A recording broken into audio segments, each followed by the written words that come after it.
Waalaikumsalam. Dari mana? Dari mana? Sehat. Sehat.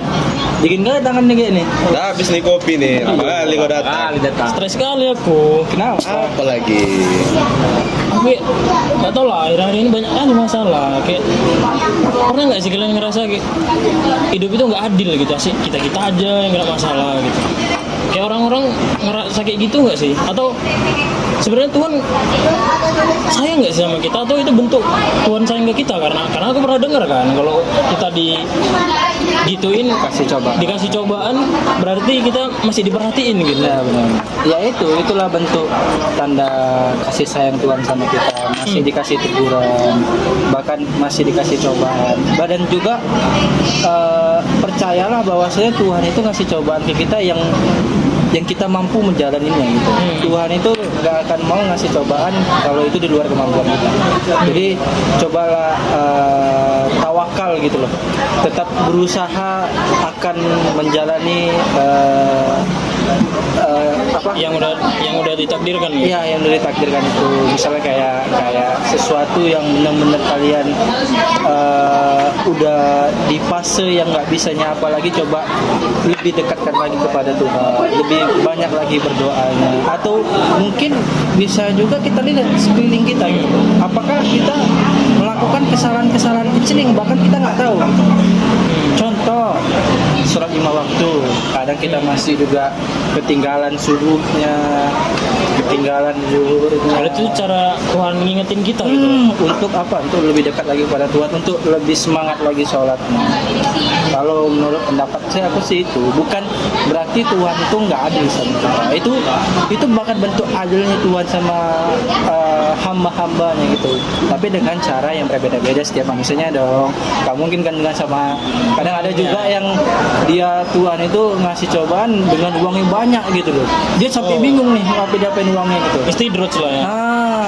Sampai kita kelewatan apakah kita bisa mengontrolnya atau tidak kan? Apakah kita bisa menjalankan apa yang dikasih Tuhan sama kita ini dengan cara yang baik atau yang salah? Tapi inilah ya, aku tanya lah pendapat kalian masing-masing. Kalian ini karena aku masih bingung kan, masing-masing kita pernah nggak sih ada di fase itu gitu, kayak ngerasa banyak kali masalah datang bertubi-tubi, nggak habis-habis gitu. Benar. Terus kalian itu cara nyikapinya kayak mana gitu? Kalau dari gua kayak mana? Kalau aku sih kalau cobaan itu istilahnya kayak pilihan gitu bagi hidup kita yang harus kita jalani. Apapun ujungnya itu harus kita terima. Baik buruk apa efek ke sekeliling kita ya jalani aja gitu. Istilahnya tetap jangan lupa dengan hadirnya Tuhan dalam hidup kita. Istilahnya kayak yang dibilang tadi si Hakim kan, sholat itu ya harus gitu, wajib. Apapun masalahnya, apapun cobaannya harus tetap sholat, ingat Tuhan. Tapi jadi sih di fase itu pernah nggak sih kayak kayak aku aja gitu kena masalah, kayak orang lain ngerasain ini nggak sih gitu, kayak yang aku rasain sekarang ini lah gitu. Kalau pandangan kau seperti itu kayaknya kurang pas. Jadi istilahnya jangan sampai dirimu tuh jangan kau bandingkan dengan orang lain. Karena kan cobaan itu kan nggak hanya kita sendiri. Misalnya tidak hanya kita sendiri yang ngerasain gitu. Setiap cobaan orang tuh berbeda-beda. Jadi intinya ujungnya itu apapun ceritanya tetap ingat Tuhan aja. Nah, tapi pernah lah yang ngerasain kayak di fase ini gitu. Titik terendah setiap manusia pasti ada. Kau sendiri Cok? Kalau aku ya termasuk bersyukur karena Tuhan itu masih sayang sama aku. Itu karena bentuk peringatan Tuhan. Karena gini ya, kita tuh nggak tahu bentuk Tuhan memberi teguran, ujian, cobaan. Itu tidak karena Tuhan sayang, karena kita jangan sampailah Tuhan itu menutup itu dengan taubat. Karena termasuk apa? Kalau sampai begitu, kita termasuk orang yang merugi. Tapi pernah lah ya di fase kayak kok kayaknya aku ini masih kena sial terus gitu. Pernah gitu lah ya. Pernah. Sampai kan kadang tuh ya Allah, apa sih kurangnya gitu loh. Apa sih dosa yang kita buat? kayak Tapi- bentuk amalan Iya. apa sih yang kurang agar aku bisa melewati rintangan ini semua yang kau berikan gitu. Tapi pasti ujungnya kayak coba tuh selesai kayak mikir lagi kan. Oh, ujungnya kayak gini. Mungkin inilah ujung yang terbaik untuk kita gitu ya kan. Jadi Jadilah cara. jadi Tuhan nunjukkan ujungnya tuh dengan yang berbeda gitu. Iya. Alasannya kita dari awal sanggup nggak dia jalaninnya. Iya. Tuhan kan tahu sanggup apa enggaknya gitu. Iya. Jadi kita cuma ngerasain ujian ujungnya aja gitu. Itulah sebetulnya. Jadi kita cara pandang sih Iya. itu berat atau tidaknya. Aku sih gitu.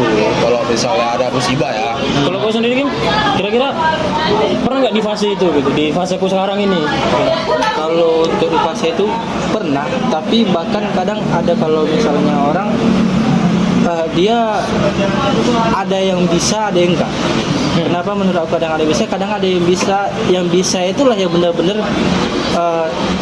di perpaduan antara tawakal dengan usaha. Jadi dia berusaha ditambah dengan dia berdoa. selalu berikhtiar lah pada intinya. Berikhtiar. Tapi lebih bentar, banyak bentar, lagi. bentar. Aku dari obrolan ini aku bisa ngambil kesimpulan kayak gini. Gimana tuh? Ternyata bukan karena Tuhan itu nggak adil kita dikasih cobaan itu, justru karena Tuhan itu adil. Karena kita semua ini ngerasain kan, iya kan? Semuanya Kau ngerasain. ngerasain, kau ngerasain. Cuma dengan cara yang berbeda. Iya, gitu. Jadi kayaknya udahlah ya, udah sore juga. Aku ada urusan lagi. Cepet kali. Oh, mau sholat maghrib dulu, sholat maghrib. Aduh, iyalah. Jadi masalahnya kalau soal ujian ini ya lebih baik jangan ngeluh. Ya. Hadapi dan Berdoa. tetap berdoa. Sholat tetap berdoa. Aduh, makasih kali lah. Usahanya juga. Lele awak nih, Aduh, perbanyak ikhtiar. banyak kali. Muhasabah diri, introspeksi diri kayak apa sih gitu yang kurang? Benar, masukan introspeksi dari diri itu. ya, introspeksi masukan diri. dari kalian itu kayak Namanya agak Mengubah pandang. Iya. Kita saling mengingatkan, Iya. agak lega lah. Gitu. Iya, sama-sama gitu. Sebenarnya kita pasti mengalami namanya kehidupan. Ya kehidupan kalau nggak ada rintangan, masa tiba-tiba mau yang enak-enak aja nggak mungkin. Semua tuh perlu rintangan. Iya kan, Dan? Betul kan? Dan juga ketika kita lagi kayak gini, kalau bisa cobalah untuk bercerita ke teman-teman, jangan menyendiri. Iya, lebih terbuka. Karena kalau kita sendiri itu kan bisa pikiran-pikiran kotor itu Betul. bisa membuat kita menimbulkan hal-hal yang tidak diinginkan. Ya. gitu. Jadi cobalah ya ketika ada masalah kita ngomongin ke Apapun teman-teman. tuh apa- ceritanya omongin aja. Kita tanya Mana gimana tahu cara menyelesaikan masalahnya, solusinya. Gini kan- itu kan lebih baik gitu loh. terbuka. kita kan ngumpul gini kan jadi enak gitu. Jadi masalahmu jadi kan kita tahu gitu kan. Sama-sama saling paham gitu. Ya, Jadi kalau- dari kejadianmu aku belajar, dari kejadian aku kamu belajar, ya semuanya kita semua tetap belajar.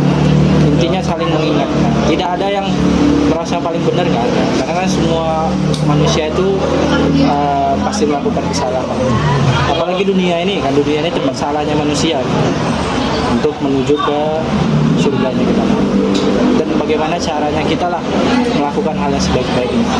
Dan Tapi itulah kalian, makasih kali lah kok ya untuk masukan yang kalian kasih hari ini, walaupun cuma sebentar. Tapi ini udah berarti kali lah sama aku. udah lebih tenang lah gitu ya. Udah lebih tenang Itulah, berjalan. ya. Aku rasa cukup itu aja lah. Ini Ya ini kan soalnya ada urusan lagi. tapi ingat dulu ini kan mau ajan. Kan lebih baik kita Ya kan itulah bro. saling sholat mengingat. dulu. Jadi Jangan main pergi-pergi Boleh aja. bro, boleh curhat sama manusia, tapi Tuhan lebih penting sama ya. Kita harus sujud, Le. Udah. Biar kita dapat Kayaknya jalan keluar hampir yang juga lebih lah kan. bagus. Ini deket masjid. Daripada Iya, dia kita- pulang sendiri, mending kita sama-sama ke masjid ya Iya, kan. berjamaah Ayo dulu. ke masjid dulu, kita raya dulu. Iya, baru gas, pulang.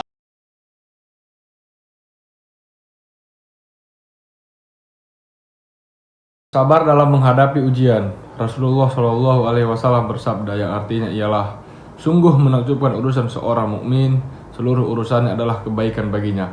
Jika ia mendapatkan kebaikan, ia bersyukur, maka itu baik baginya. Dan jika ia ditimpa musibah, ia bersabar, maka itu baik baginya. Ini tidak akan terjadi kecuali pada seorang mukmin. Hadis riwayat Muslim. Dan juga di dalam surah Al-Baqarah ayat 157 yang artinya ialah mereka itulah yang mendapatkan keberkahan yang sempurna dan rahmat dari Tuhan yang mereka, dan itulah orang-orang yang mendapat petunjuk.